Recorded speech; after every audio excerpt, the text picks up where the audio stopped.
荡，到处都充满羡慕的目光。可当你在外面受了伤，是谁为你点亮关怀的灯光，为你疗伤？你说你成熟大方，天下无双，轻易放心上，而朋友便不四面八方。可当你经受挫折失望，是谁让你找回信心和力量？雨水成不了海洋，一人力量大。只要家人在身旁，相信再大的困难也变成火光。无论大事小事，大家一起扛，它一定让你远离感伤。无论伤心开心，大家一起唱。可只有家，就会有天堂。无论幸福祝福，大家一起想。它一定让你充满希望，无论艰难困难，大家一起担，勇敢去闯，家是快乐的负担。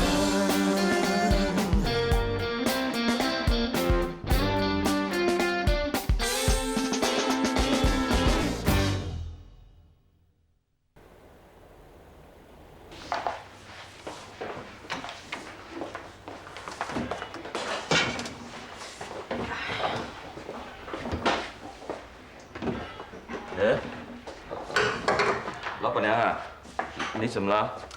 不知道为什么眼皮一直在跳。哎呀，开金啊，你昨天去看老爸，他身体怎么样了？很好啊，他说回到疗养院就比较舒服了，所以我跟他说，等佳琪家福出院，就帮他搞一个庆祝会。他听了很开心呢。那就很好。佳琪家福今天该出院了。嘉龙呢？威廉，你有没有看到嘉龙啊？没有啊，这2天都没见到他。不知道他在搞什么鬼呀？他呀，都已经40岁了，你还操心什么？是啊，老板娘没事的。老板娘，我看你一定是太累了，所以眼皮一直跳。你上去吧，去休息，这里由我来。好。威廉，你这2天干什么？衣服穿得紧绷绷的，哎呀，多久的衣服了？不合穿还穿？没有啊，新的。新的？你没有试穿就买呀？我试过了，他们说这样子穿才比较 man 呢。哼，丑人多作怪。是啊，我看你这个样子啊，还是不习惯，好像大人呢穿那个小孩衣服似的。会咩？2个少爷回来了。爸，回来了。本人住院期间承蒙大家关心啊，万分感动，谢谢大家。以后还请大家呢多多照顾啦。作怪，你也要？我也要说，当然要啊，快点。本人在住院期间给各位带来烦恼和担心，在这里跟各位说对不起。阿里阿多。你们干什么？啊，都变日本人了？吃饱了没有？吃了，可是不够饱啊。威廉，拿点东西出来吃嘛，有什么就拿什么，越多越好。你还吃啊？刚才在医院啊，我看你吃一大盘饭啊，护士还特地留了2个鸡腿给你，都给你扫光了。再怎么补啊，也补不过那几天的饿啊，不吃够本怎么行啊？小心变成暴食症啊！二嫂，我住院这期间呢，我悟出一个道理，原来有东西吃啊，是那么一件幸福的事。而且现在我才知道，为什么那些教徒在进食之前要先祷告呢？因为你有饭吃，你能够得到温饱，那这是上天的恩赐啊！看来一个人呢，要经过磨练和煎熬呢，才能够成大器。成大器，他呀不再惹麻烦就好了。20几岁的人了，不要整天吊儿郎当的演什么戏，去好好找一份工作，正正经经交一个女朋友，那你这一辈子就不怕没菜没饭吃了。爸妈，吃饭当然重要啦，不过那也不是人生的唯一嘛。人呐，还是可以超脱物质，进而达到精神的跃升。都不知道你在说什么。对呀，刚才说吃饭重要，现在又大谈精神跃升，看来你的思绪啊还是很混乱。那倒也是啊。不过我肚子饿了就想吃饭，那吃饱了之后呢，就会想到提升精神层面。看来我的功力还是很浅啊。可是就像现在啦，还是物质占了上风。我挨饿的那几天呐，我最想念的就是大妈您的炸鱼了，想到我口水流个不停啊，不补回来怎么行呢？威廉，好了没有啊？以后又不是没东西吃，还怕补不回来啊？不要乱吃，吃坏了身体。威廉嘛，还是盛一碗汤给他们喝好了。哦，啊，你听到你大妈说的啦，以后啊，你还是少去惹是生非。我没有惹是非啊，是是非找上我。你还顶嘴？要不是你去勾引人家的老婆，哎，老爸，什么勾引啊？我可不是西门庆啊，我跟阿娇是真心相爱的。家福啊，不要再说了。本来就是啊，即使发生这件事情，我还是决定跟阿娇在一起的。好了，家福，别说了。珊姐，我总有追求爱情的权利吧？你说什么？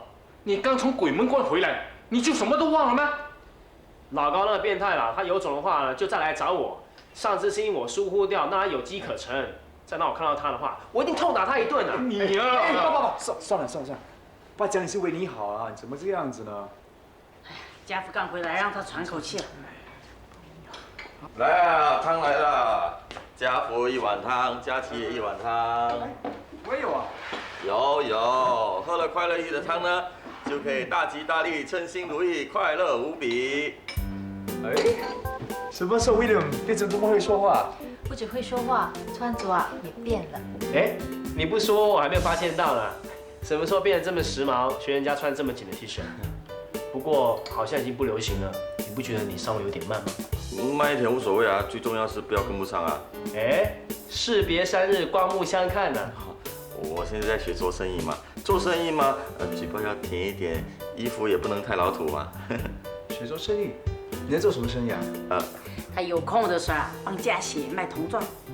哦，童装，难怪你穿这样子啊！哎，你这件衣服是不是童装部拿出来的啊？哎，家福，嘴巴不要这样坏。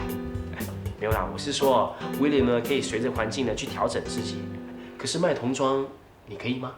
学嘛，什么都要学嘛，反正是自己的生意嘛。自己的生意啊？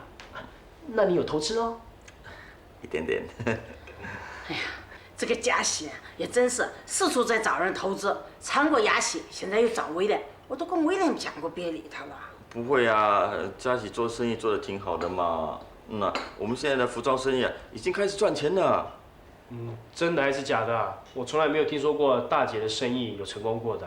哎，你不要吓威廉嘛。大姐付了100万身价，都被大姐搞到破产了。哎，今时不同往日，不可以用过去的衡量一个人的。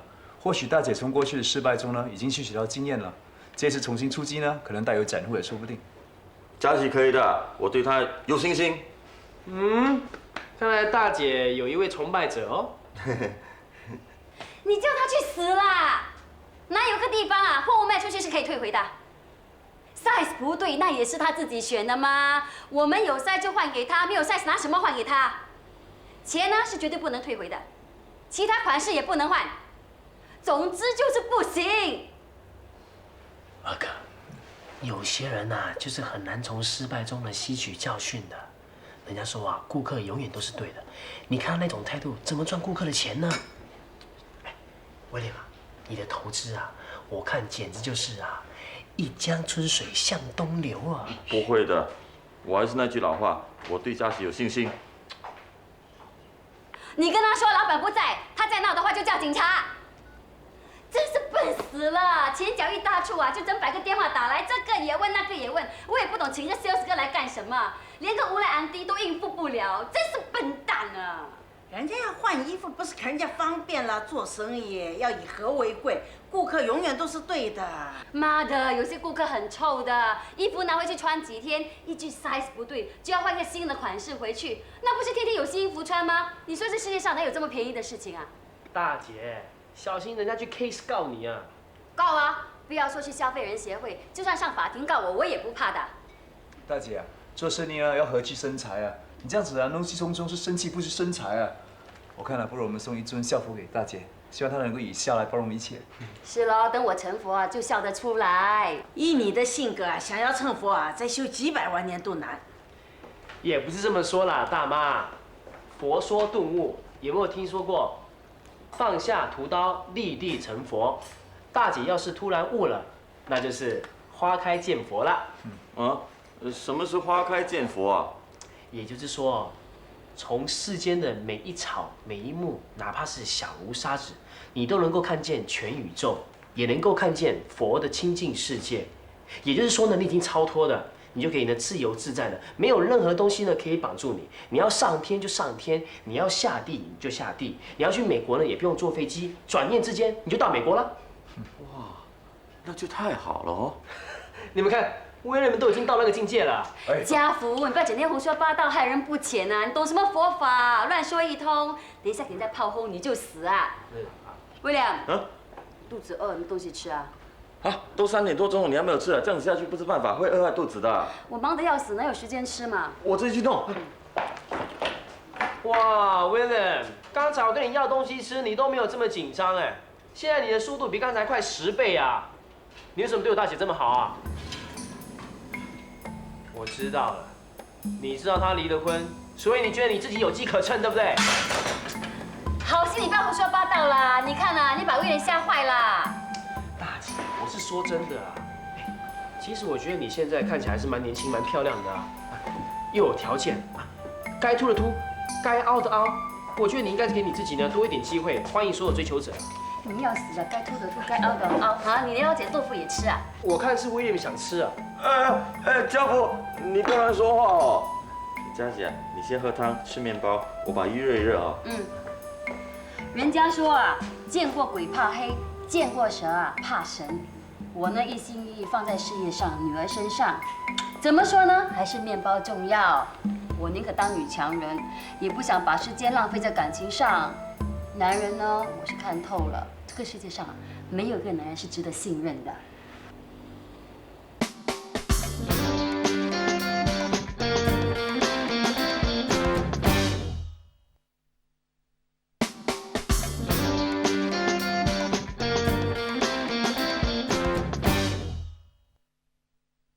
男人呢，我是看透了，这个世界上啊，没有一个男人是值得信任的。大姐，你这样讲呢就太偏激了。男人呢再怎么差劲，都不会如你所想象的，没有一个男人可以信任。不是吗？这个世界上啊，最自私的就是男人，最薄情的也是男人啊。以前你们整天啊说到林学志多好，啊，我要跟他离婚的时候，你们说到我好像很残忍一样。结果呢，你们看他不止外面有女人，还要跟我抢温温。我怀疑啊，他早就跟那个女人在一起，所以巴不得我跟他提离婚，还假惺惺的在你们面前哭哭啼啼，真是不要脸了。哎呀，这些还不是你想的，你越想越气，越气就越恨呐。对啊，即使大姐夫不是这个样子，在你心里啊，已经判了他死刑了。对呀，不要把学子想得那么坏。妈的，你不要那么天真啊！你有没有看新闻？中国有一个医生啊，天天呢拿慢性毒药给他老婆吃，结果呢他老婆心脏病发作死了，他自己好去找别的女人。还有一个未婚妻跟他读完大学以后呢，在新婚那个晚上啊，他竟然把未婚妻毒死。为什么呢？因为他说他们两个啊水平差距太远了，他不想娶她，他也不想人家说他是在世陈世美，所以毒死她。你说男人毒不毒？哎呀，好了好了，我说不过你呀，你这个人呐，人家说什么你都不听。妈的，而且姐夫，哎，大家都这么齐心了，那就到齐了。你们是不是知道我跟二哥今天出院，所以特地回来欢迎我们呢？切，我们为自己的事情都忙死了，怎么知道你们什么时候出院啊？啊，我差点忘了，你们现在还在上法庭打官司啊。威廉啊，威廉，麻烦你弄碗汤给佳玉好吧？哦，好。妈，你也没吃午餐呐？气都气饱，哪有胃口吃？午餐的时候我就要先去喂他，他一点都没有动到。二姐啊，你为什么那么生气呢？他那个宝贝弟弟还有弟媳妇了，在法庭上把我们两个人讲得好像千古大罪人一样，恨不得把我们两个打入18层地狱啊！我真的不明白，这世界上怎么会有这样的人？打官司总是那样的，为了要赢啊，再难听的话也说得出来。就是嘛，本来是兄弟，到了法庭啊，就好像变成仇人似的。我真搞不懂啊，为什么人会变成这个样子？不过只是为了争一间屋子罢了，犯得着吗？哇，你什么一间屋子罢了？你知道那间屋子值多少钱吗？啊，他们口水都流干了啊！你现在看清楚了，人家说商场没父子啊，法庭没兄弟，这句话说的一点也没有错，法庭没兄弟。当然啦，上法庭呢就是我赢你输，你死我活，谁还跟你谈什么手足之情？哎，那他们在法庭上讲些什么？哎呀，他们说我家翁在世的时候，我们两个是怎么虐待他、刻薄他，所以我家翁才会修改遗嘱的。你说气不气人？真的是 rubbish 啊！讲什么屁话？他那个弟媳妇还说啊，我家翁中风的时候，我当着我家翁面前叫他早一点死去啊！哼，怎么说这样的话？对，所以就是咯，妈的，你懂，我再无耻、再不孝，也不会做出这样的事情嘛。真正会做出的是他，他反咬我一口，你说气不气人呢？哼！佳玉。来，喝碗汤。耀祖，你要不要来碗？啊，不了，我下午吃得很饱，我连他那一份都吃完了。哎呀，亏你还吃得下。哎呀，都叫了，不去吃完它喽。你真的一点感觉也没有吗？什么没感觉？刚才在法庭上，我弟弟说的那番话，我听到，气到想上去揍他一顿的。他说什么？他说，算了。哎呀，什么算了？他说我家翁在世的时候跟他们说过，耀祖是他们家族里头最无能的一个，要不是我家婆坚持，他才不会留一分钱一分财产给他。所以我家婆死之后，他就决定修改遗嘱喽。哦，这就是死无对证啊。不过二姐，你放心好了，法官是不会相信这种一面之词的说法的。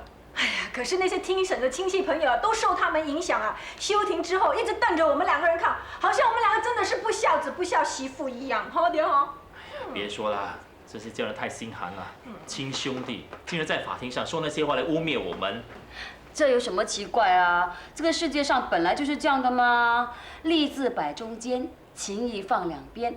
即使是身边的人啊，都不能相信，更何况什么兄弟姐妹。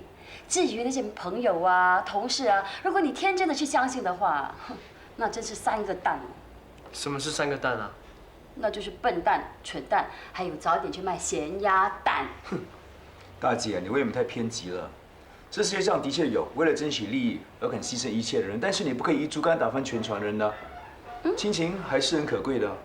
哦，那说难听一点，如果我跟你老婆打官司的话，你会帮谁呢？你会维护谁的利益呢？你还管什么亲情啊？大姐，让我们大姐说啊。大姐啊，如果我们大家都重视亲情的话呢，你们就不会互相打官司了。说得好啊，说得好！只要做子女的敬重父母，兄弟姐妹和睦，哪还会闹上法庭啊？这个家我不希望有这样的事情发生啊！哎，大妈你放心，我可以 guarantee 我不会，因为我一向呢视钱财如粪土，我才不会浪费时间金钱呢上法庭去打官司的。你不会，那是因为你伟大。那你不可以 guarantee 你的姐姐佳倩她也不会呀？喂，你干嘛把我扯进去啊？大姐啊，什么我姐姐？我姐姐不就是你妹妹吗？你这样的语气好像把我们两个都分开了，很不公平哎。事实就是如此吗？就好像我们叫妈的，你叫大妈。哎呀，妈的，你们看，这样都起争执，以后闹上法庭有什么奇怪的？好了，不管谁叫我 mother 也好，妈咪也好，大妈也好，都是我的子女和媳妇们，以后谁也不准再说这种无聊的话。律师怎么说？律师说有60%的把握。开庭之前不是说80%吗？对啊，第一天审完之后，我问他，他说有70%，到了第二天就跟我讲有60%。哎呀，怎么会这样？就是哦，我还问他，那照你这样说的话，再审下去，我们是不是会输啊？他怎么说？哎呀，他说对方所传召的证人很powerful，很有力，他们的供词也很有力啊。总而言之，对方什么都powerful，什么都有力。我差点就要骂他粗话，审完之后我都懒得问他了。我问他了，他跟我说我们的胜算又恢复到80%了。怎么会这样？哦，因为对方有个重要证人找不到。什么证人这么重要啊？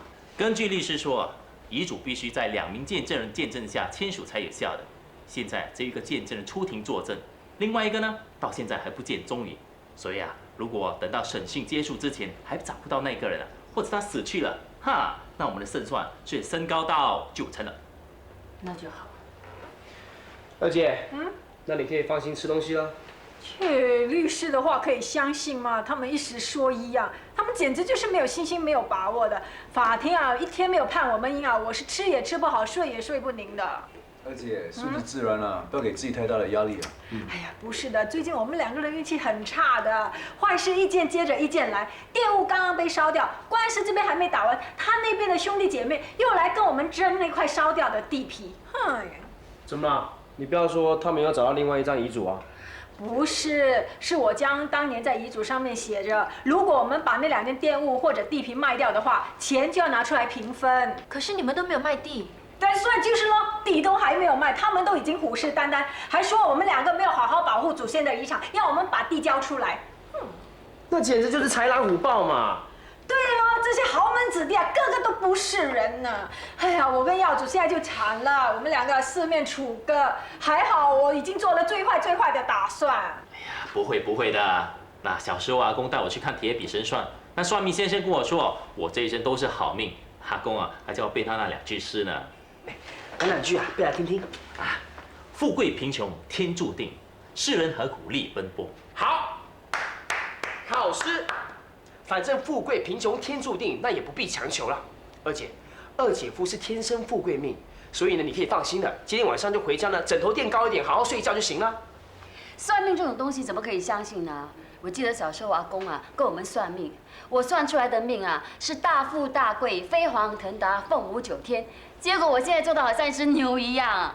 所以啊，算命这种东西啊，你相信的话就傻了。听听啊，不要整天说自己有多好命啊！我们的好日子已经过去了，以后还是为以后的日子打算吧。以后出门啊，看到天空黑黑，最好拿把雨伞啊，不要等到时下起大雨来，我们才手忙脚乱的。哎，这句话二姐说的很有意思啊，未雨绸缪啊，这样子呢就会立于不败之地啊。对，人啊，不管在逆境还是顺境啊，都要为可能发生的问题而做好准备，问题来了也可以从容面对的。还是雅喜说的有道理。那等下听听，我们最好有心理准备，不要到时大家接受不了打击啊，抱着一块死，懂吗？有道理。那要怎么准备？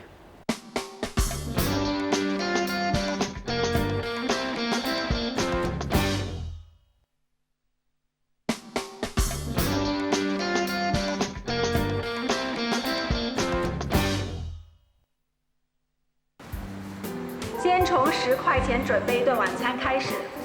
啊，10块钱一顿晚餐，不错哦，而且你要带着2个宝贝去买菜。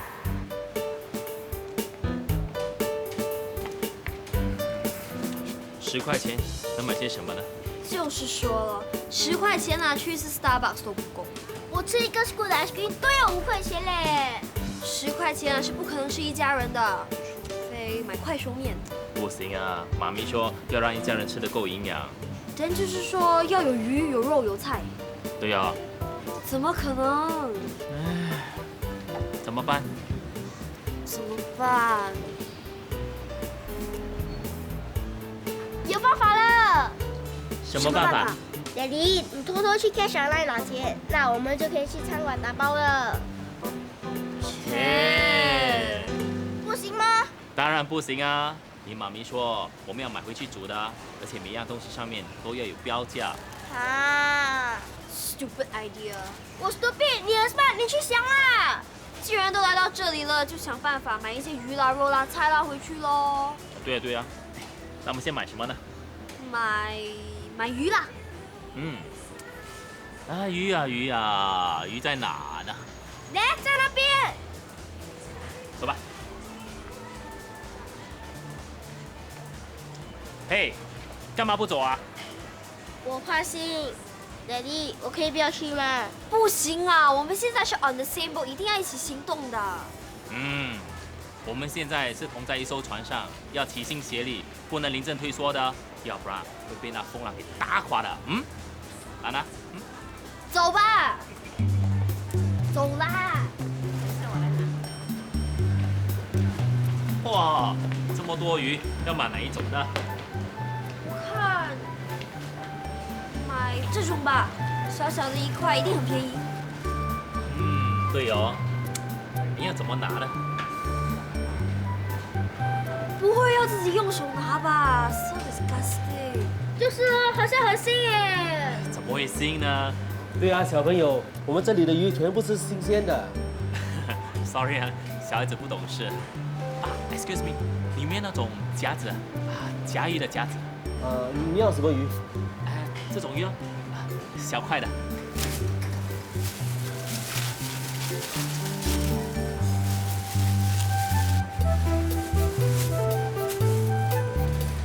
哦，原来是那么容易的。谢谢你啊，走吧。啊4块半。哇，这么贵！10块钱已经去了一半了。走吧。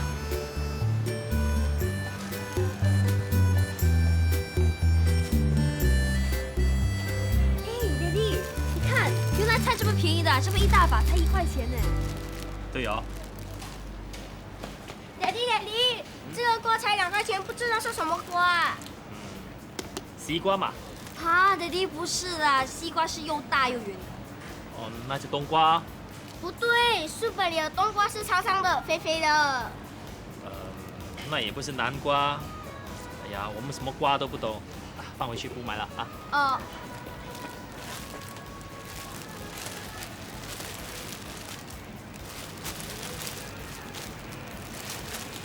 爹地，我知道了，那个瓜叫鱼翅瓜，我听那个卖菜兰弟说的。哪有什么鱼翅瓜？Daddy 从来没听说过。算了，我们还是买这1块钱的菜吧，因为我们已经用掉了4块半，加上1块钱就是5块半，那还剩下4块半。剩下4块半能买什么呢？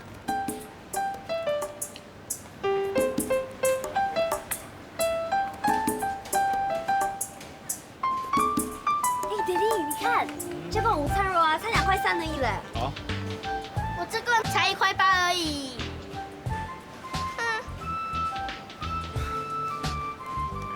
这罐才1块半，1块2，1块1。好了，你们不用争了。那 Daddy 这一罐最便宜了，1块05分，省5分钱。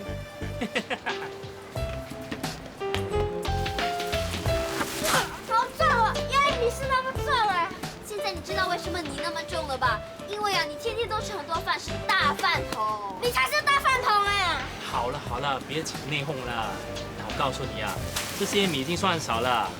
小时候啊，我跟着你们爷爷去看人家扛米的时候啊，1包有100斤重，比现在这一包啊重几10倍呢，还不是一样扛在肩膀上，从那大土床这样走下来，走慢一点还被那些管工骂呢。他们还经过一个窄窄的木板上，一不小心啊，都会掉进河里的，懂吗？那快点扛你，不然不给你饭吃。Yes, better。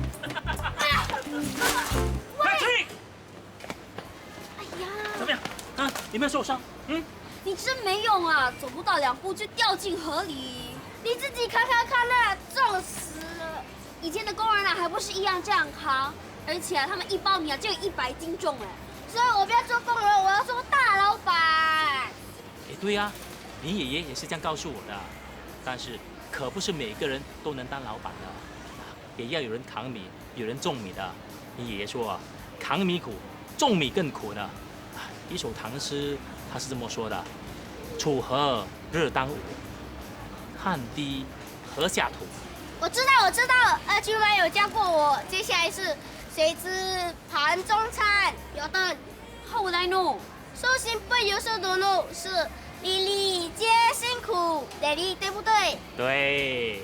如果你真的那么聪明的话，就考进 EM1 给我看哦。假厉害。好，我就读给你看。好啊，如果你进不了 EM1，你就是乌龟。哎，兰娜，怎么可以这样讲你弟弟呢？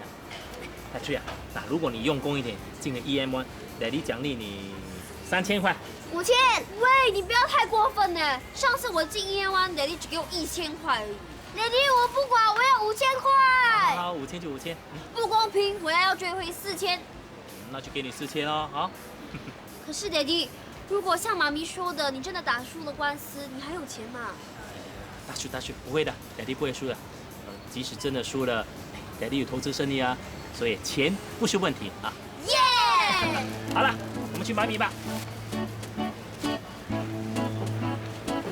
哎，Daddy，这些米啊啊，都是10公斤、5公斤的，我们不够钱买嘞。啊，哎，没关系，不吃饭可以吃别的啊。对，我们可以吃面。姐弟，你看这一大包面才1块钱，米粉更便宜，才8毛半。哦，那就买米粉好了。哎，我们可以同时买1盒鸡蛋炒米粉哦。好主意。姐弟，原来1块2可以买那么多粒鸡蛋。就是说喽，姑婆那边呐，1粒鸡蛋就卖6毛。那不是说她每卖1粒鸡蛋就赚了5毛？那如果1天卖50粒，她就赚了50等于5 equals 250，就是25块。聪明，那这叫做做生意。能赚大钱的都是做生意的人，懂吗？来。那以后要是我们没有钱了，也可以做生意啊。对呀，那你爷爷和曾祖父都是做生意的，所以啊，你爹地我也应该有做生意的细胞吧？以前你爷爷不相信我，不让我做生意，那尤其是你叔叔和阿姨他们，都把我当成只会花祖先钱的24族，这对我是很不公平的啊。所以啊，你爹地我一定要争一口气。哎，我在中国投资那边呢，已经开始赚钱了，会赚更多钱，做更大的生意，让这些瞧不起我的人大跌眼镜，大吃一惊。好啊，那妈咪还担心什么？对呀，我也觉得没什么好担心的啊。哎，等等，加上鸡蛋，我们只剩下1.4块了。1.4块可以买些什么呢？买水果咯。好，就买水果。哇，弟弟，你看那么大粒的西瓜才1.4块而已嘞。哎，真的好便宜哦。在外面喝一杯西瓜汁啊，起码都5、6块哦。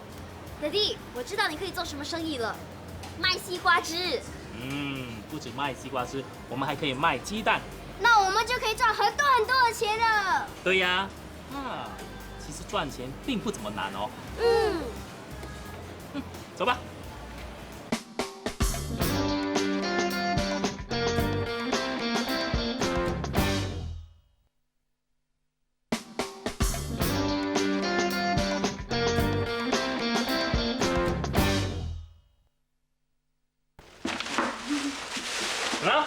你看，10块钱可以买这么多东西哦。就是说，要不是我们一下子啊就买了这块鱼这么贵啊，我看还可以买更多东西啊。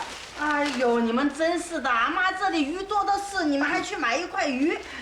哇，哎，老板娘，这是5鱼嘞，怪不得那么贵啦。这个叫5鱼啊？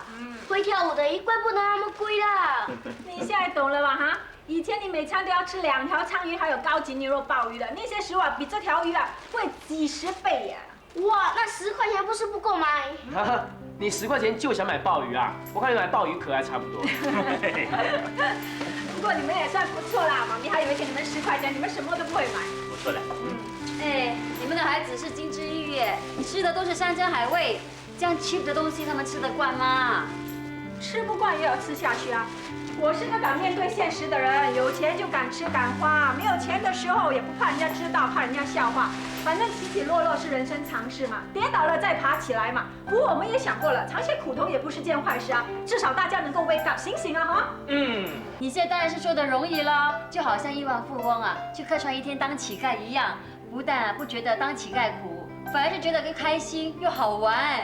大姐，乞丐也好，亿万富翁也好，还不是为了3餐温饱哈？有钱的时候你就挑地着吃，吃的精细，吃的花样百出。没有钱啊，不要说10块钱，即使是1块钱一餐，再 cheap 的东西你也要吃得下去。人总是要活命，难道还有的选择吗？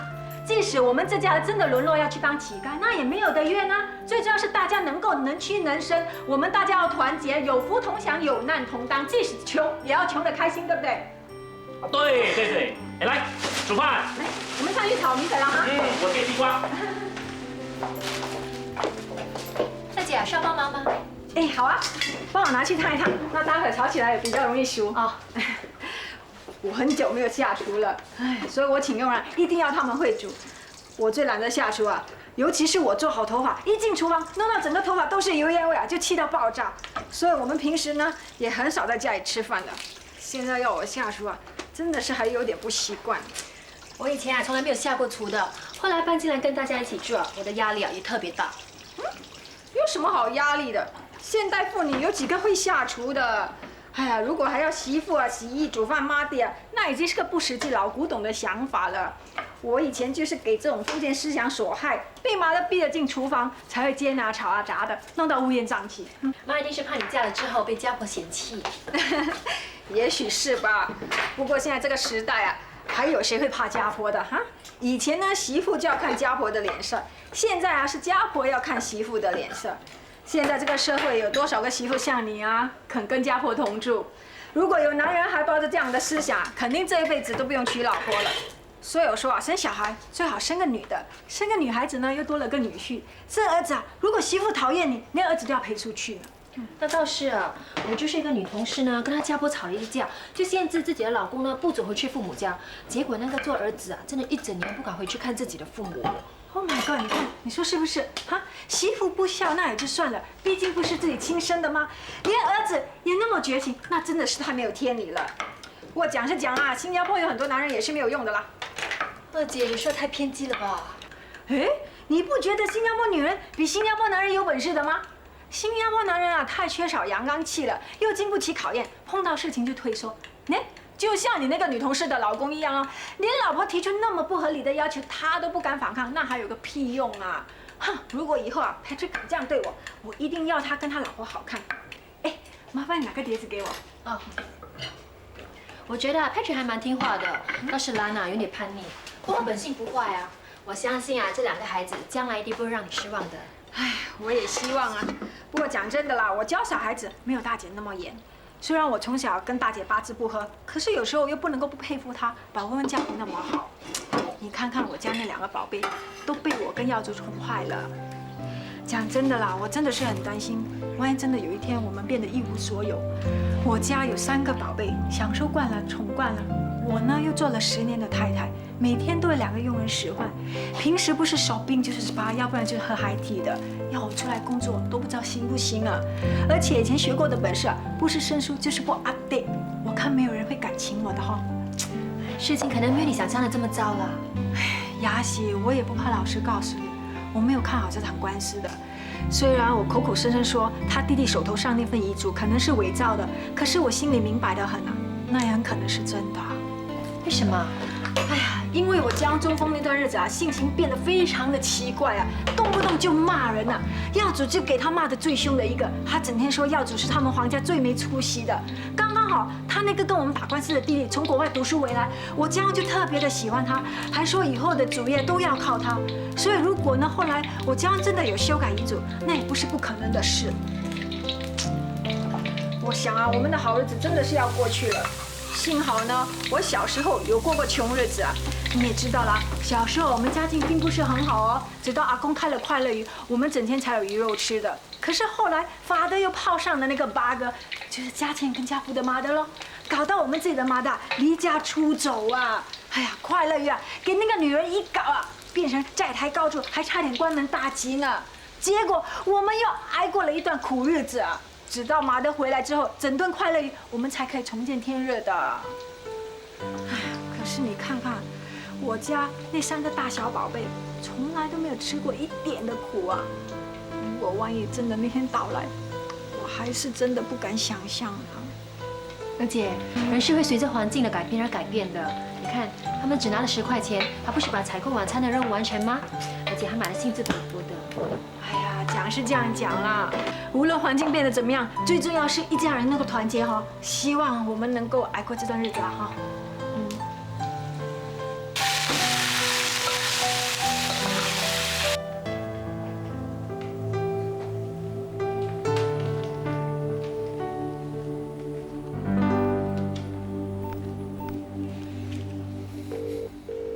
嗨，我是 Kate， 目前不在新加坡，有事请留话，谢谢。怎么搞的？都2个星期了还没回来。哇，谁炒的米粉这么香啊？啊？就是了，我肚子好饿嘞。哎，这个，待会那个米粉呢，可以分点给我吃吗 ？OK 啦。OK。我也要。不够了，才10块钱而已，怎么够那么多人吃？哎呀，谁说不够的啊？再多几个人来也够吃啊！好香哦！是这样够吃吗？就说只有1盘而已，怎么够吃？这还有哇！这2盘米粉都是我们买的。是啊，是你们刚才买回来米粉炒出来的。哇，没想到小小一包米粉，竟然可以炒出2盘这么多。我还以为啊，我们一家人都不够吃。你们这些皇帝、皇子、公主啊，哈，除了吃出来什么都不知道。米粉泡在水里是会膨胀的 ，OK？ 我要。好吧，这盘就先给你。我也要。妈咪，这些菜啊、肉啊、蛋啊都是我们买的。对啊。那鱼呢？哦，鱼妈咪收起来，下次再煮。哈哈哈，10块钱可以煮2顿啊。好吃，真好吃！我刚才扛西瓜扛到肚子饿死了。哦。这鸡蛋是我买的。那这些菜和米粉都是我选的。那这午餐肉呢是我选的，还有啊，这西瓜是我们一起扛的。好了，这次呢就算你们及格了 ，pass 了 ，OK？那妈妈，Patrick 啊，这米粉呢会不会比那个鲍鱼来的好吃呢？比神户牛肉更好吃。难道这2盘炒米粉是人间美味？当然啦，这些东西都是我们买的嘛，当然好吃啦。难怪人家说啊，劳动后的果实是最美味的。那我得赶快尝尝才行啊。那妈妈，这盘给你。好，谢谢。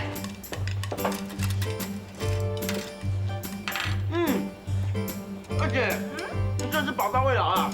二姐夫，你可以放心破产了。去大吉利是什么破产啦？我们这是以防万一，防范未然，不会那么衰的啦，好点。对呀，那就好像我们每年都民防演习，那并不代表战争就要来了，你懂不懂？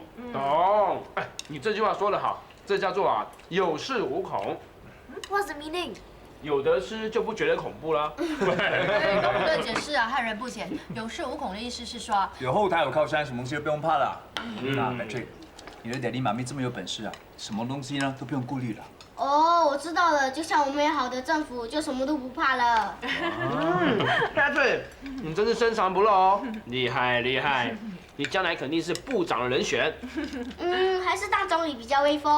哇，你要威风，给妈咪考进EM1再说吧，哈。要当部长，EM1还不够，我看高才班才算了。那什么就不要当喽。真的是没有志气耶你。哎，微微回来了。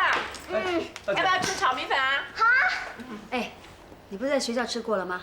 我还有点饿。快点过来吧，这些都是Patrick的战果，你看他们吃得多开心。是吗？什么战果啊？我在这里告诉你吧。好，那微微，这盘给你的。好。好香啊！是谁炒的？是我妈咪炒的。哇，这西瓜很甜啊。很好吃，想不到你的主意那么棒。你们看，微微多会讲话。不过这一餐呢，你的舅妈也有份的，这盘是她炒的。大姐，你真的不吃吗？我在店里吃过了。舅妈，你炒的也很好吃哎。真的吗？那你就多吃一点了。好。真没志气，吃人家几口米粉，捧完这个又捧那个。妈咪，你常常说没有钱是多么的可怕，其实没有钱一点都不可怕。怎么说呢？10块钱就能买鱼啊、肉啊、菜啊、大西瓜，我们还怕什么呢？其实10块钱只是很少的钱而已。不管我们有多穷，每天都有10块钱吧。对，那才花不到10块钱，就可以让这么多人吃一餐了。所以老婆，我觉得没什么好担心的。我同意啊。So mommy, you don't have to worry, you can enjoy yourself. 你们真的是不知天高地厚，人间疾苦哦。妈咪本来是想让你们体会一下没钱的滋味，你们却是的，洗版变成 nothing to worry about。有啊。我倒觉得他们的表现很不错了，至少不会搞到手足无措啊。这证明他们可以适应环境，而且思想积极。只要有这样的精神啊，再困难也不怕的。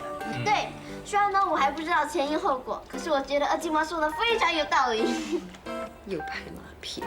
即使前面的路崎岖不平，即使惊涛骇浪就在我们的前面，可是他还是打不倒我们的。只要我们昂扬斗志，团结精神，让我们一起乘着风，迎着浪，勇敢的向前跑。好了，就听你小舅舅的，我们这家人一定要团结在一起，有福同享，有难同当，勇敢的向前跑。如果真的有那么一天，我看你们会不会那么团结，会不会有难同当？你说你疯了，到处都充满羡慕的目光。可当你在外面受了伤，是谁为你点亮关怀的灯光，为你疗伤？你说你成熟大方，天下无双，轻易放心上，和朋友遍布四面八方。可当你经受挫折失望，是谁让你找回信心和力量？雨水成不了海洋，一人力量大。只要家人在身旁，相信再大的困难也变成火光。无论大事小事，大家一起扛。